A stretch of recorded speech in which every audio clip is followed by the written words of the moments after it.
Hello and welcome. I am Mir Baseerat with one more episode of What's Brewing.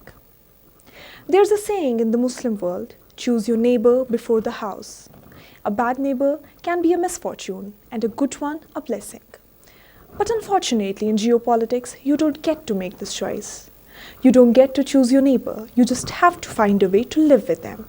Fight when the need arises and compromise when possible. In West Asia, two powerful neighbors are trying this. Iran and Saudi Arabia, for decades fought for dominance, waged proxy wars, but now they are trying to bury the hatred. But what is driving it? What is behind this reconciliation between Iran and Saudi Arabia? What brought them to this negotiating table and why are they fighting in the first place? That is what we will talk about in this episode of What's Brewing. Recently, 3 Irani diplomats arrived in Saudi Arabia. This was followed by a 5th round of talks between the two sides, talks that have been described as cordial, practical and positive. Now this is quite significant. A major geopolitical churn is underway in West Asia. The roots of Iran-Saudi Arabia rivalry are often sought in a 1,000-year-old religious schism between Sunnis and Shias. Iran and Saudi Arabia are on opposing sides of this split. In 17th century, Safavid dynasty transformed Iran into a bastion of Shia Islam. In 18th century, a house of Saudi embraced ultra-conservative version of Sunni Islam. This marked the onset of their sectarian rivalry. Much like Sunnis and Shias, Saudi Arabia and Iran share fundamental beliefs and they have coexisted for centuries, or have they? In fact, every time their interests have not clashed directly. There have been a few moments or positive engagements. There was clear division of labor. Iran provided military capabilities to US-led forces and Saudi Arabia provided funding and theological ammunition. Then in the 1960s, when the Egyptian army intervened in the Yemen war, Riyadh and Tehran came together to back Yemen's Shia monarch. Back in the day, they were called America's twin pillars for regional security. They shared good relations and diplomatic ties. Everything was fine till 1979, when Iran witnessed a revolution backed by Ayatollah Khomeini toppled the Shah of Iran. They took the Iran from being a secular nation to a new kind of revolutionary theocracy. Iran started exporting its model and beliefs beyond the borders.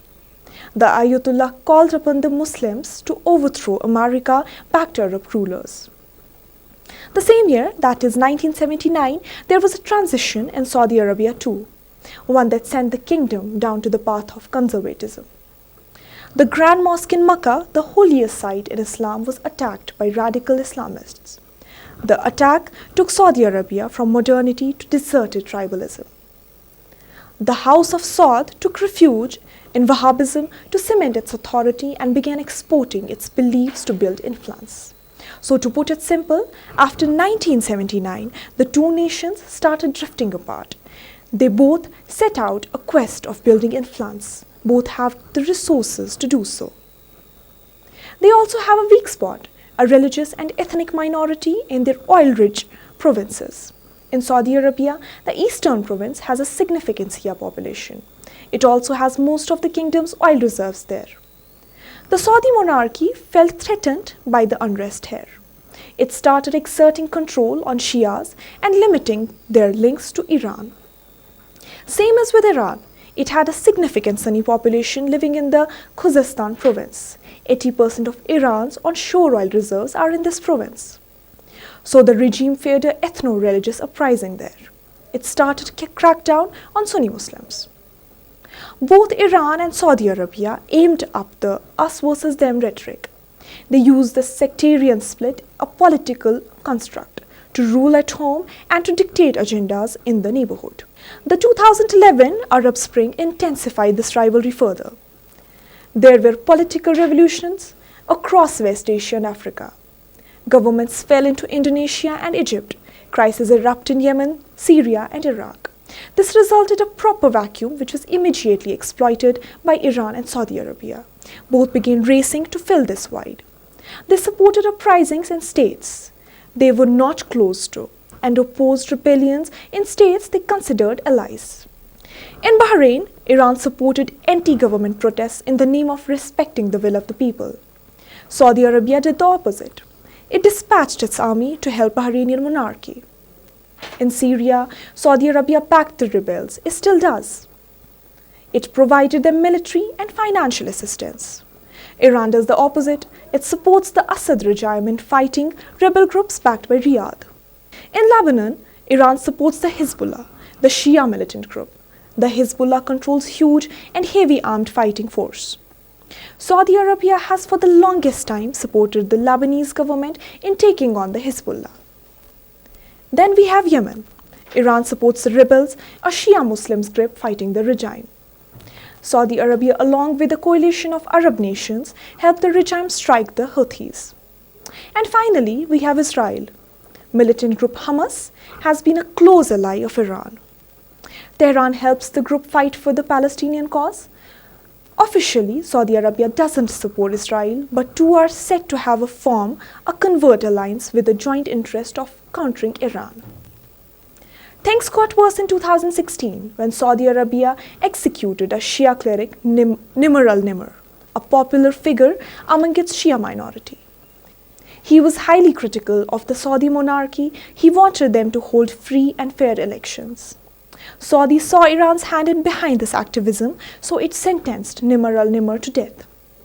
His execution angered the Shia Muslims world over. Al-Nimr became a symbol of Shia oppression by the Saudis. Shia leaders warned of consequences. Protests were held in Iraq, Bahrain, Yemen, and Pakistan. The tipping point came when protesters in Iran set fire to Saudi consulate, and then to the Saudi embassy in Tehran. What followed was an immediate suspension of all ties, bilateral relations because non-existent. Saudi Arabia and Iran refused to engage with each other. They stopped doing businesses and trades, even playing each other at sport events for that matter. 6 years on, there has been a thaw, perhaps the withdrawal and third party like America from the region. US, remember, played a significant role in shaping the dynamics of this rivalry. Another reason is of losing charm of oil. Their most geopolitical might, the future of petroleum dollars, looks bleak. It's a mixed politics and economics that have forced Riyadh and Tehran to explore a compromise. Iran's reasons are largely economic. US sanctions are crushing its economy. Restoring ties with second largest economy in West Asia will help Iran broaden regional trade. For Saudi Arabia, the reasons are both economic as well as political. Crown Prince Mohammed bin Salman is trying to diversify the economy, and for that he needs to change his country's image. A de-escalation with Iran could spell an end to its proxy war and will also help Mohammed bin Salman to attract investments. He needs money to realize his much-doubted Vision 2030. So at the end of the day, this warming up of ties is more about money than anything else. And we say anything is better than war. Thank you and goodbye.